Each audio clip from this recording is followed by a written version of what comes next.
Parte 1. La edad patriarcal desde la creación hasta Moisés.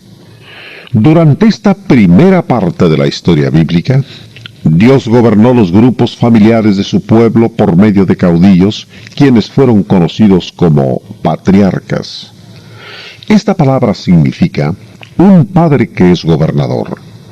La edad patriarcal principió cuando Dios hizo todas las cosas y continuó hasta el tiempo cuando Moisés sacó al pueblo de Dios del cautiverio egipcio. La familia de Juan García, al igual que miles de familias de todo el mundo, se goza leyendo la Biblia todos los días. Ellos saben que la Biblia es el único mensaje de Dios escrito para nosotros. Esto hace de la Biblia el libro más importante sobre la tierra. Contiene el gran mensaje de todas las edades. Deberíamos estudiar la Biblia diariamente. Cuando Jesús venga otra vez, cada uno será juzgado por la palabra de Dios. Apocalipsis 20:12. Juan García, siendo cristiano, también se goza a leer la Biblia todos los días. Él sabe que vivirá para siempre, aún después de muerto. Él sabe también que la Biblia es el único libro que nos dice de dónde vino el hombre, por qué está en la tierra y cómo puede prepararse para vivir con Dios eternamente después de la muerte. Él sabe que todo lo que lee en la Biblia es verdadero. Estas lecciones bíblicas ilustradas con pinturas y fotografías le ayudarán a usted a entender y apreciar este maravilloso libro que nos ha sido dado por Dios. La Biblia, desde el principio hasta el fin, es una historia completa. Principia en los tiempos de Adán y la creación y va hasta los tiempos de Cristo y su iglesia. El Señor escogió aproximadamente 40 hombres diferentes con antecedentes muy diversos para escribir la Biblia. Puesto que estos escritores bíblicos vivieron con muchos años de diferencia, sucedió que pasaron 1600 años mientras que la Biblia se escribía. Sin embargo, todos estos escritores concuerdan en el mensaje y en el propósito. Esta armonía no es un accidente. Todos estos escritores fueron guiados directamente por el Espíritu de Dios.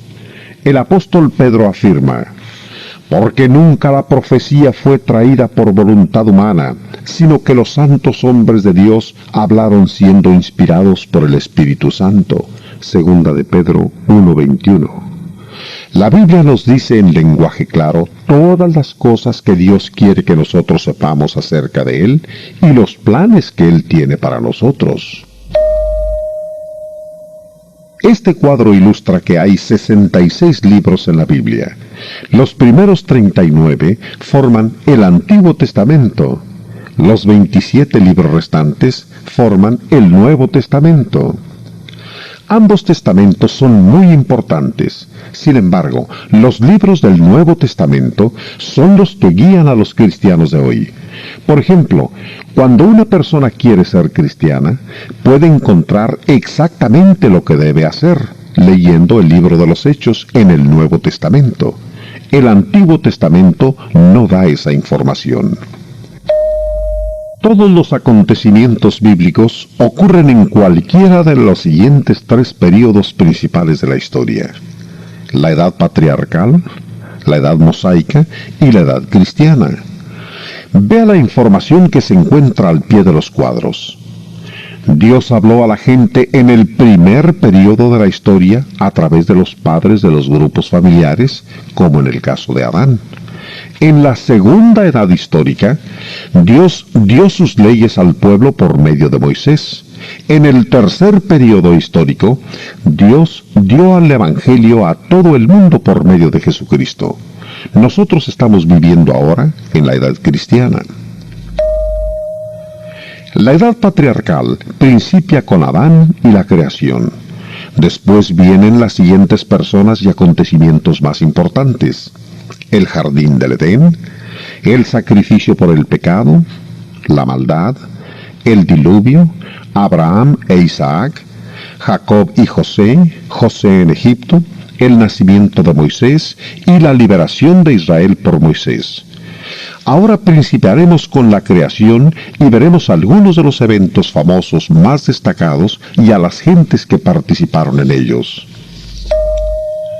En el principio creó Dios los cielos y la tierra. Génesis 1:1.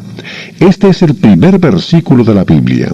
Este nos muestra que Dios es el gran creador. Él hizo todas las cosas en el principio. En el principio, la tierra no tenía forma definida y todo estaba en tinieblas. La Biblia dice, y la tierra estaba desordenada y vacía, y las tinieblas estaban sobre la faz del abismo, y el Espíritu de Dios se movía sobre la faz de las aguas. Génesis 1:2. Fue entonces cuando Dios dio su primer mandamiento, el cual registra la Biblia. Sea la luz. Al mandato de Dios, la luz principió a existir. Hoy nosotros sabemos que sin luz nada pudiera vivir. Por lo tanto, Dios creó la luz antes de crear la vida. Dios siempre conoce exactamente lo que es mejor. Él creó todas las cosas en el tiempo apropiado y en el orden apropiado. Él siempre conoce exactamente lo que hace y por qué lo hace. Dios dijo, júntense las aguas que están debajo de los cielos en un lugar y descúbrase lo seco. Génesis 1:9. Dios llamó a lo seco tierra y llamó a la reunión de aguas mares. La tierra estaba ahora preparada para que la planta de la vida principiara. Enseguida Dios dijo, produzca la tierra hierba verde, hierba que dé semilla, árbol de fruto que dé fruto según su género, que su semilla esté en él. Todo ser viviente principió a existir por un milagro, completamente desarrollado y con capacidad para reproducirse. Por ejemplo, los primeros árboles que Dios creó eran capaces de producir otros árboles, y las primeras flores estaban listas para producir más flores. Dios creó todas estas primeras cosas por un milagro, y estas cosas continúan reproduciéndose conforme a las leyes naturales que Dios estableció. La Biblia dice, e hizo Dios las dos grandes lumbreras, la lumbrera mayor para que señorease en el día, y la lumbrera menor para que señorease en la noche. Hizo también las estrellas. Génesis 1:16. Este versículo muestra que el sol, la luna y las estrellas fueron hechas por Dios. Ellas declaran su gloria porque son obra de sus manos. Salmos 19:9. Muchas constelaciones aparte de la nuestra están entre todas las estrellas las cuales Dios creó. Cuando nosotros estudiamos las estrellas, vemos agrupamientos y orden. Varias de estas constelaciones de estrellas se mencionan en la Biblia. Por ejemplo, Job menciona al Orión y las Pléyadas. Job 38:31. Los peces, otras criaturas marinas y las aves ocuparon el siguiente lugar en la creación. La Biblia dice, y creó Dios los grandes monstruos marinos, y todo ser viviente que se mueve, que las aguas produjeron según su género, y toda ave alada según su especie. Y vio Dios que era bueno. Génesis 1:21. Los animales terrestres fueron creados a continuación. Dios ordenó, produzca la tierra seres vivientes según su género, bestias y serpientes y animales de la tierra según su especie. Y fue así. Génesis 1:24. Entonces dijo Dios, hagamos al hombre a nuestra imagen, conforme a nuestra semejanza. Cuando Dios el Padre dijo, hagamos al hombre, Él estaba hablando con las otras dos personas de la deidad, con el Hijo y con el Espíritu Santo. Dios Hijo y el Espíritu Santo siempre han sido y siempre serán, ellos son eternos. Vemos que Dios hizo al hombre conforme a su propia imagen. Puesto que Dios es espíritu, el hombre también es un ser espiritual. El hombre vive ahora en un cuerpo de carne y sangre, pero su cuerpo es solamente temporal. Después que este cuerpo muera, el hombre, hecho a la imagen de Dios, continuará viviendo para siempre. Dios constituyó al hombre gobernador sobre toda su creación, cuando dijo, «Y señoreé en toda la tierra». Génesis 1:26. De esta manera, podemos ver que el hombre es diferente de todas las otras criaturas y a la vista de Dios ocupa un lugar más alto porque, primero, Él está hecho a la imagen de Dios. Segundo, Él vivirá para siempre. Tercero, Él está puesto sobre la creación de Dios. En el principio, el único ser humano era Adán. Entonces Dios dijo, «No es bueno que el hombre esté solo, le haré ayuda idónea para él». Dios hizo a Eva para que Adán tuviera una esposa y una compañera. Cuando Adán vio a Eva, dijo, «Esto es ahora hueso de mis huesos y carne de mi carne. Por tanto, dejará el hombre a su padre y a su madre, y se unirá a su mujer, y será una sola carne». Génesis 2:23-24. Tiempo más tarde, Jesús enseñó que este primer matrimonio sigue siendo el ejemplo de Dios para nosotros. La flecha color rojo señala el jardín del Edén. Dios preparó el jardín del Edén como un lugar especial para Adán y Eva, porque Él los amaba. Vivir en ese jardín era como tener un cielo sobre la tierra, y así sería mientras que Adán y Eva siguieran obedeciendo a Dios. Los hijos de Dios disfrutaban de su hogar paradisíaco. Ellos tenían la compañía de Dios y se ocupaban labrando el huerto. Ellos podían comer del árbol de la vida y de todos los otros árboles del huerto. Solamente había una excepción. Dios había ordenado a Adán que no comiera del árbol de la ciencia del bien y del mal. Dios dijo, «Porque el día que de él comieres, ciertamente morirás». Génesis 2:17. Morir básicamente significa estar separado. Ahora Adán y su esposa se encontraban ante la disyuntiva de obedecer y permanecer cerca de Dios, o desobedecer y estar separados de Dios. Pero Satanás indujo a Eva para desobedecer a Dios. Le prometió que si ella comía de la fruta prohibida, sería tan sabia como Dios. Esto provocó la vanidad de Eva. Satanás dijo también que ella no moriría como Dios les había advertido. Esto hizo que Eva dudara de la palabra de Dios. Eva vio que la fruta prohibida era agradable a la vista y que era buena para comerse, y además la haría sabia. Así fue como ella cedió ante la tentación y comió de la fruta prohibida. Después, ella fue a compartirla con su esposo, e inmediatamente ellos se dieron cuenta de su desobediencia y de su desnudez.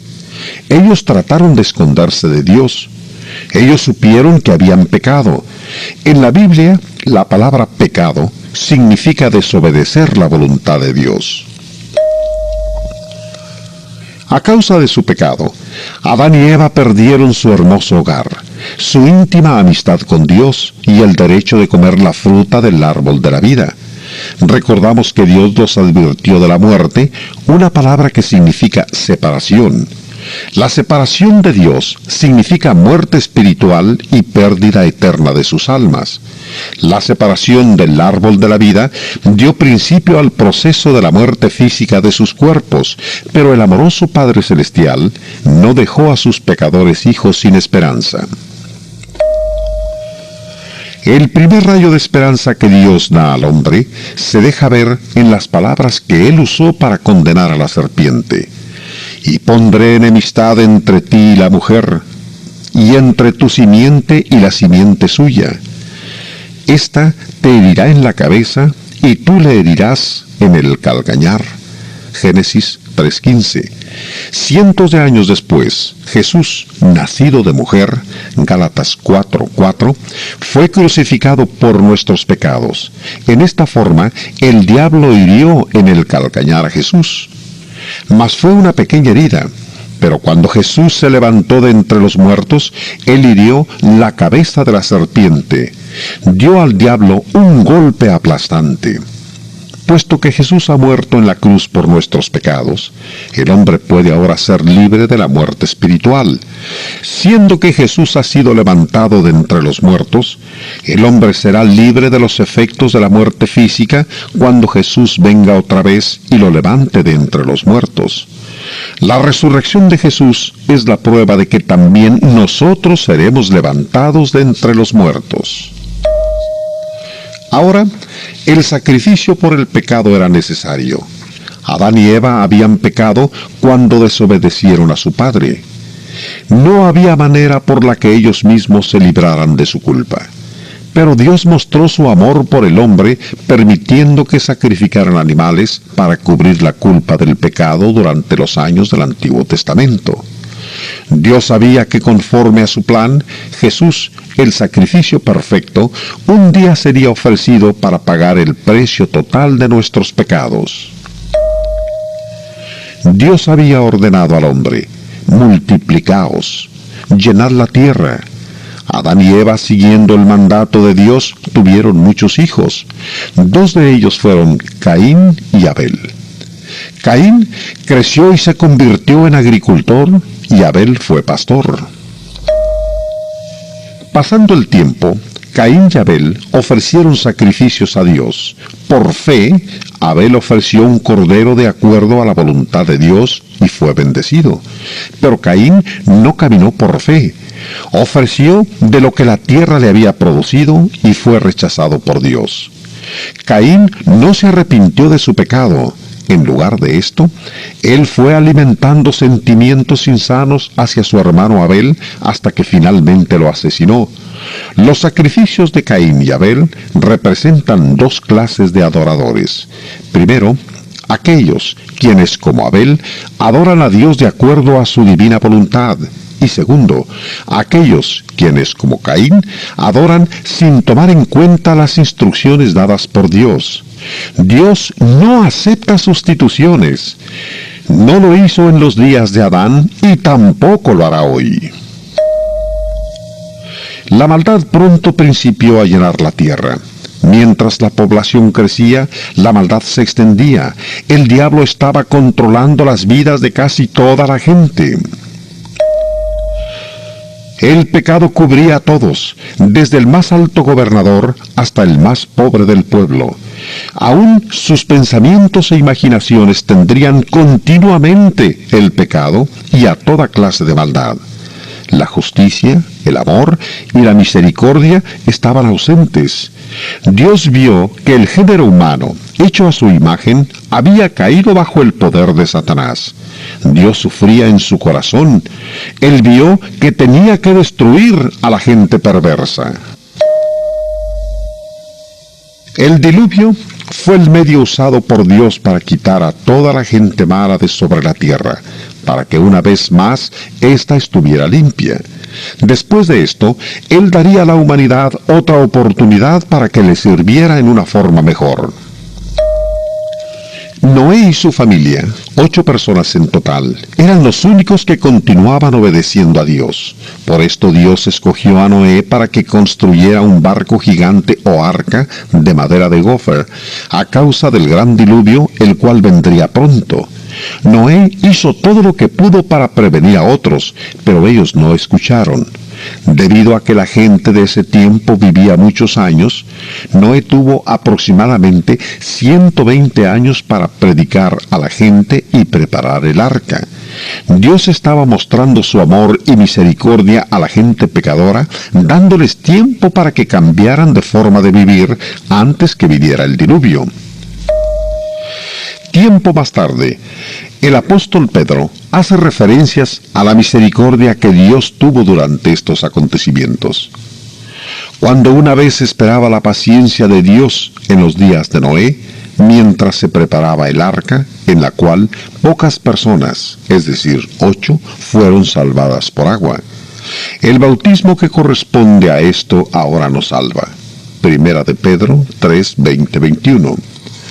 Estos versículos muestran también que la misericordia de Dios, hasta hoy, sigue extendiéndose al hombre. Cuando llegó el tiempo de subir al arca, conforme al mandato de Dios, Noé introdujo en el arca a su familia y a parejas de diferentes especies de animales. También almacenó comida para ellos en el arca, tal como Dios le había dicho que hiciera. El resto de la gente no había prestado atención a las advertencias de Noé. Al rechazar las advertencias de Dios, rechazaron su amor. Cuando Dios cerró la puerta del arca, nadie más pudo abrirla. El tiempo para recibir el amor de Dios había pasado. El diluvio cubrió las cimas de las montañas. Los que no fueron salvos no tenían a quién culpar sino a ellos mismos. Hoy, en la misma forma, mucha gente no está poniendo atención a las advertencias de Dios de que destruirá la tierra con fuego. Dios nos previene. El Señor no retarda su promesa, según algunos la tienen por tardanza, sino que es paciente para con nosotros, no queriendo que ninguno perezca, sino que todos procedan al arrepentimiento. Pero el día del Señor vendrá como ladrón en la noche, en el cual los cielos pasarán con gran estruendo y los elementos ardiendo serán deshechos, y la tierra y las obras que en ella hay serán quemadas. Segunda de Pedro 3, 9, 10. Así como Noé previno a la gente de su tiempo, diciéndoles que la tierra sería destruida con agua, también la Biblia nos previene hoy diciéndonos que será destruida con fuego. El arca de Noé flotaba sobre las aguas del diluvio por encima de la superficie de la tierra. Las mismas aguas que destruyeron la maldad y limpiaron la tierra fueron las que salvaron a quienes estaban dentro del arca. Todos los que fueron salvos estaban dentro del arca de Dios. Así hoy, todos quienes son salvos están dentro de la familia espiritual de Dios, que es la iglesia. Después de 150 días, las aguas comenzaron a descender lentamente. Finalmente, el arca se posó sobre el monte Ararat. Noé, su familia y los animales habían estado dentro del arca por más de un año. Después de esto, ellos salieron pisando sobre tierra seca. En agradecimiento, Noé ofreció sacrificios de animales en adoración a Dios.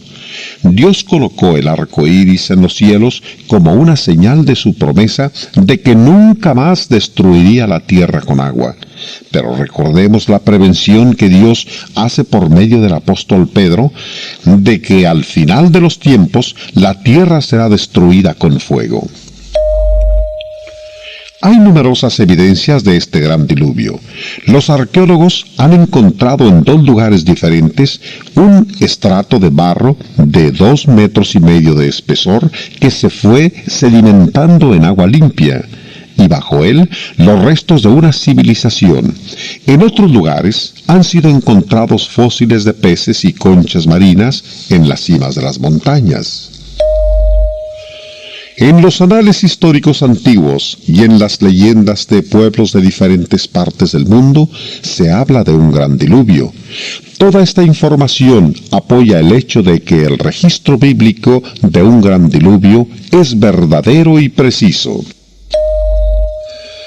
Abraham e Isaac aparecen en la historia bíblica 9 generaciones después del diluvio.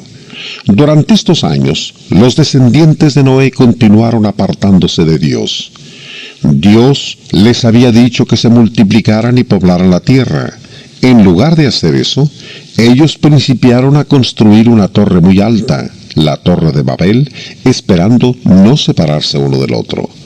Dios deshizo sus planes haciéndolos hablar diferentes lenguas, incapaces para entenderse entre ellos.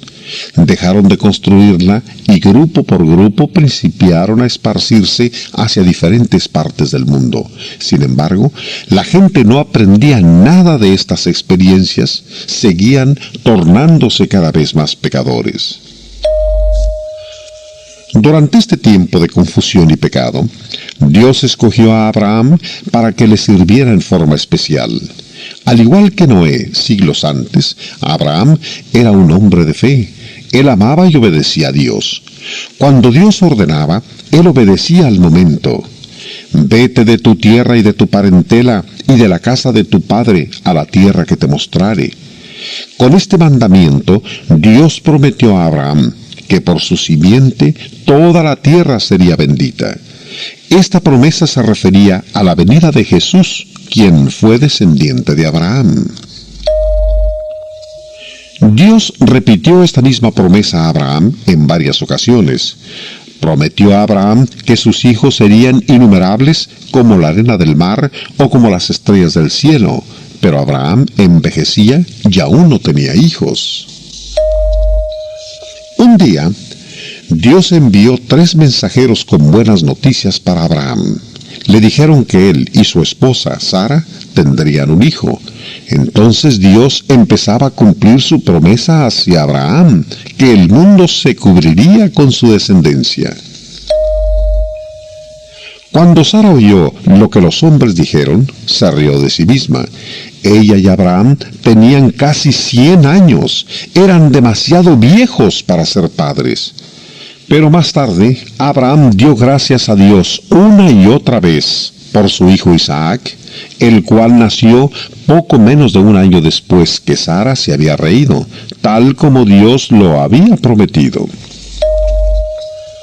Cuando Isaac creció, Abraham envió mensajeros a su propio pueblo en Harán y trajeron a Rebeca para que fuera la esposa de Isaac. Al igual que Sara, la madre de Isaac, Rebeca, por muchos años no tuvo hijos. Pero cuando Isaac oró a Dios pidiendo un hijo, Dios los bendijo a ellos con el nacimiento de hijos gemelos. Ellos nombraron Jacob a uno y Esaú al otro. A medida que se desarrolla la historia bíblica, se habla de Jacob más que de Esaú. Jacob y su hijo, José, son las siguientes 2 personas más famosas de la Biblia. Jacob, el hijo de Isaac, fue el padre de 12 hijos. Entre estos 12 estaba José, uno de los hombres de la Biblia mejor conocidos. José era el hijo favorito de Jacob. Raquel, la esposa amada de Jacob, dio a luz a José cuando ya Jacob era viejo. Como símbolo de su amor, Jacob dio a José una elegante túnica de muchos colores. Los hermanos mayores de José sintieron envidia por el favoritismo de su padre. José tuvo muchos problemas durante su vida, pero pudo sobrellevarlos a causa de su profunda fe en el Padre Celestial. Cuando José todavía era un niño, soñó que los atados de trigo y las estrellas se inclinaban ante él. Esto significaba que algún día sus hermanos y sus padres se postrarían ante su presencia. Estos sueños aumentaron los celos de sus hermanos, pero Dios estaba hablando a José a través de estos sueños. Tiempo más tarde, todos ellos se convirtieron en realidad. Cuando José tenía aproximadamente 17 años, su padre, Jacob, lo envió a buscar a sus hermanos, quienes estaban apacentando las ovejas en un lugar que estaba más o menos a 80 kilómetros. Debido a que sus hermanos lo odiaban, este era un viaje peligroso. Cuando José salió de su casa ese día, él no tenía idea de que no vería a su padre otra vez en 22 años. José estuvo en Egipto durante el resto de su vida, después que sus hermanos lo vendieron como esclavo. Veremos cómo los hermanos de José lo vendieron y cómo fue llevado a Egipto. La vida de José es un bello ejemplo de la providencia de Dios, tornando lo malo en bueno en la vida de sus hijos. Cuando José llegó al campamento de sus hermanos, ellos lo hicieron prisionero. Le quitaron su hermosa túnica y lo arrojaron en un pozo profundo. José imploraba misericordia a sus hermanos, pero ellos no escucharon. Más tarde lo sacaron de la cisterna para venderlo como esclavo a un grupo de mercaderes que iba camino a Egipto. Los hermanos de José mancharon la túnica de colores con la sangre de un cabrito y fueron a mostrársela a su padre. Para encubrir sus propios pecados, engañaron a su padre Jacob, haciéndole creer que a su hijo favorito lo habían matado alguna fiera. José fue vendido a un capitán egipcio llamado Potifar, quien pronto colocó a José al frente de todos sus negocios, de todo su dinero y de todas sus posesiones. Esta era una posición de mucha importancia y responsabilidad. Las cosas marchaban bien para José hasta que la esposa de Potifar se enamoró de él. Cuando él no correspondió a su amor, ella acusó a José falsamente de haber tratado de seducirla. El ofendido marido puso a José en la prisión, no sabiendo que José era completamente inocente. Pero Dios protegió a José aún en la prisión. Pronto José fue puesto sobre todos los prisioneros. Dios le dio también el don de interpretar sueños. En una ocasión, él interpretó los sueños de un copero y de un panadero a quienes Faraón, el rey de Egipto, había puesto en la prisión. El copero soñó que servía el vino al rey. El panadero soñó que las aves se comían su pan. José dijo que el sueño del copero significaba que él regresaría a su trabajo y que el sueño del panadero significaba que sería colgado en la horca. Ambas interpretaciones resultaron verdaderas. Aproximadamente 2 años después, Faraón tuvo un sueño. Él vio 7 vacas gordas saliendo del río Nilo, seguidas por 7 vacas flacas. Las vacas flacas se comieron a las gordas, pero ni por eso engordaron 1 gramo más. En otro sueño, el rey vio 7 espigas de trigo consumidas por la plaga y otras 7 espigas completamente sanas y con hermosos granos. Y vio cómo las espigas marchitas devoraban a las sanas, mas no por eso las espigas cambiaron de apariencia. Ninguno de los hombres sabios, magos o encantadores pudieron interpretar los sueños. Fue entonces cuando el copero del rey recordó que José, 2 años antes, había interpretado sus sueños en la cárcel. Cuando el rey supo de José, inmediatamente lo llamó de la prisión para que interpretara sus sueños. José dijo que las vacas gordas y las turgentes espigas del trigo significaban 7 años de abundante alimento, pero que las vacas flacas y las espigas marchitas significaban que seguirían 7 años en los que no habría cosechas y una terrible hambre se apoderaría de la tierra. Así supo el rey que el Dios de José le había mostrado la interpretación de los sueños. El rey tenía gran confianza en José y en el Dios a quien él servía. Él colocó a José como responsable del almacenamiento del grano que sería usado durante 7 años de escasez. José fue ascendido a gobernador de todo Egipto.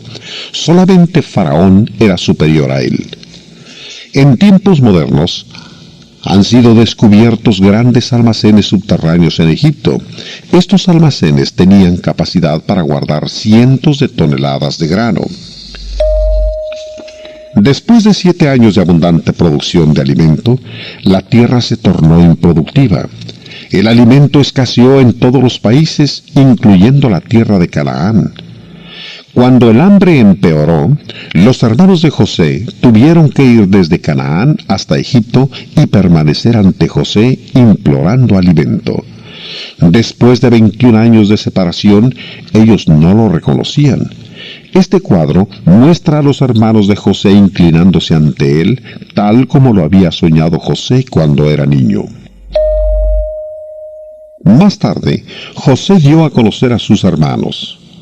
Él les aseguró que les perdonaba porque podía ver la mano de Dios en todo esto.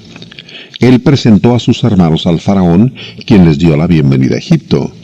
Faraón también invitó a su padre Jacob, y toda la familia vino a vivir a Gosén, la mejor tierra en Egipto. Después de muchos años en Gosén, los hijos de Jacob y los nietos fueron conocidos como hijos de Israel o israelitas. Israel es el nombre que Dios había dado a Jacob. José murió cuando tenía 110 años. Él sabía que su pueblo regresaría un día a la tierra prometida de Canaán, por lo que antes de morir, José pidió que conservaran su cuerpo y lo llevaran con ellos para ser sepultado en la tierra de Canaán. Muchos años después, Moisés y Josué cumplieron el deseo de José. El nacimiento de Moisés ocurrió durante el reinado de un nuevo faraón, muchos años después de que José había muerto. El hecho que José hubiera hecho tanto por Egipto debe haber significado muy poco para el nuevo gobernador. Él principió a perseguir a los israelitas sin misericordia. Los hizo esclavos y los sujetó a tratos crueles. En esta aciaga época nació Moisés. El malvado rey estaba temeroso porque había muchos israelitas en Egipto. Por esto ordenó que todos los varones recién nacidos fueran arrojados a las aguas del Nilo. Para salvar la vida de su hijo, la madre de Moisés preparó un cesto especial y dejó que el niño flotara sobre las aguas del Nilo entre los carrizales cercanos a la orilla. Cuando la hija del faraón vino con sus doncellas al río, encontró al niño Moisés. Tan pronto como lo vio, quedó prendada de él y decidió adoptarlo como su propio hijo. Pero la princesa permitió a Miriam, la hermana de Moisés, que buscara una mujer israelita para que alimentara al niño. Fue así como la propia madre de Moisés lo llevó a su casa y lo cuidó hasta que creció. Esta maravillosa historia muestra el gran amor y cuidado que Dios tiene para su pueblo. Con el paso de los años, el disgusto de Moisés fue creciendo por la terrible forma en que el pueblo estaba sufriendo bajo la crueldad de los egipcios. Aunque él había sido llevado al palacio real cuando todavía era muy chico, Moisés nunca olvidó algunas de las cosas que él había aprendido de sus padres en su propio hogar. Sabía que también él era uno de los del pueblo elegido de Dios, un hebreo, un israelita. Los resentimientos de Moisés contra los egipcios fueron creciendo hasta que finalmente lo llevaron a la acción. Cuando él tenía 40 años, mató a un egipcio porque estaba golpeando a uno de sus hermanos israelitas. Moisés había decidido defender al pueblo de Dios en lugar de disfrutar de una vida de riquezas en el palacio del rey. Él temía que los egipcios lo mataran, por lo que huyó a un lugar llamado Madián. Durante los 40 años siguientes, Moisés fue pastor en la tierra de Madián. Moisés libertó a Israel después de haber sido llamado por Dios para esta magna labor. Los muchos problemas que Moisés tuvo en los primeros años de su existencia lo ayudaron a prepararse para la gran obra de su vida: sacar al pueblo de Dios del cautiverio egipcio. El llamado de Dios llegó a Moisés en una forma poco acostumbrada. Dios le habló desde un arbusto que ardía sin consumirse. Moisés, Moisés, quita tu calzado de tus pies, porque el lugar en que tú estás, tierra santa es. Ven, por tanto, ahora, y te enviaré a Faraón, para que saques de Egipto a mi pueblo, los hijos de Israel. Éxodo 3, 4, 10. Cuando Moisés regresó a Egipto, fue bien recibido por los israelitas, quienes seguían siendo esclavos de los egipcios. Debido a que Moisés no podía hablar bien, Dios escogió a Aarón, hermano de Moisés, para que hablara por él. Ellos principiaron a trabajar inmediatamente para libertar a los israelitas de los egipcios. Pronto se les permitió a Moisés y a Aarón presentarse delante de Faraón para decirle lo que Dios esperaba de su pueblo. Durante esta primera entrevista, Faraón no les creyó. Él preguntó con arrogancia: ¿quién es Jehová, para que yo oiga su voz? En una visita posterior, Aarón dio pruebas del poder de Dios. Arrojó la vara que llevaba en su mano, y la vara se convirtió en culebra en la presencia misma de Faraón. Pero Faraón no se dejó impresionar con aquello. sus magos también convirtieron sus varas en culebras. Mas la culebra de Aarón se atragó a las otras. Esto mostró que ningún otro poder es tan grande como el poder de Dios Todopoderoso. A pesar de eso, Faraón siguió terco sin que el poder de Dios lo impresionara. Él no dejaba salir al pueblo de Dios. Al siguiente día, Moisés pidió otra vez a Faraón que libertara a los israelitas. Cuando Faraón se negó a hacerlo, Dios convirtió todas las aguas de Egipto en sangre.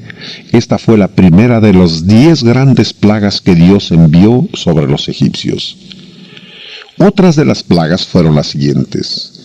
Dios convirtió el polvo en piojos, hizo que aparecieran ranas en toda la tierra, aún en los hornos y en las camas de los egipcios.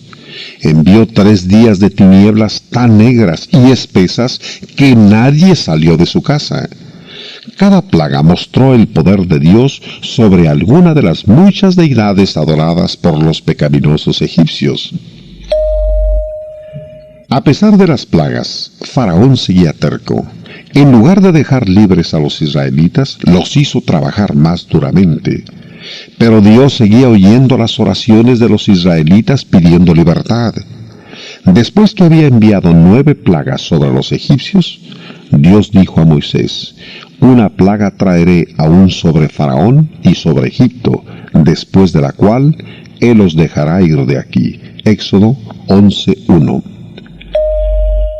Dios instruyó a cada familia israelita para que mataran un cordero y rociaran su sangre en el dintel y en los postes de la puerta de sus hogares como una protección de la última plaga. La última plaga iba a ser la muerte de todo varón primogénito de cada hogar egipcio y también de los primogénitos de todos los animales. Los israelitas protegidos en sus hogares no tenían peligro de morir. Dios dijo: y la sangre os será por señal en las casas donde vosotros estéis, y veré la sangre y pasaré de vosotros. Y no habrá en vosotros plaga de mortandad cuando hiera la tierra de Egipto. Éxodo 12:13. La sangre de los corderos salvó a los israelitas de la muerte. Más adelante veremos cómo la sangre de Jesús nos salva de nuestros pecados cuando le obedecemos y nos convertimos en cristianos. Dios cumplió su promesa. Hacia la medianoche, Él pasó con el destructor y la muerte entró a toda casa en Egipto, donde la sangre no se encontró. El palacio del rey no escapó. Su hijo mayor fue encontrado muerto después de la medianoche. En medio de terrible dolor y temor, Faraón ordenó que los israelitas salieran de Egipto inmediatamente. Sin embargo, Faraón cambió de parecer otra vez. Cuando él creyó que la marcha de los israelitas había sido detenida por el desierto, él condujo el ejército egipcio para atraparlos. Hemos estudiado la historia de la edad patriarcal, el jardín del Edén, el sacrificio por el pecado, la maldad, el diluvio, Abraham e Isaac, Jacob y José, José en Egipto, el nacimiento de Moisés y la liberación israelita por Moisés. Nuestro próximo estudio versará sobre el período mosaico de historia bíblica. En la parte postrera del período mosaico estudiaremos la maravillosa historia del nacimiento, vida y muerte de Jesucristo, el Hijo de Dios. Esta lección termina con la partida de los israelitas en Egipto. Por primera vez, después de cientos de años de esclavitud, los israelitas tenían la experiencia de la libertad. Pronto aprendieron que otros problemas los esperaban y que siempre iban a necesitar del cuidado y la protección de Dios.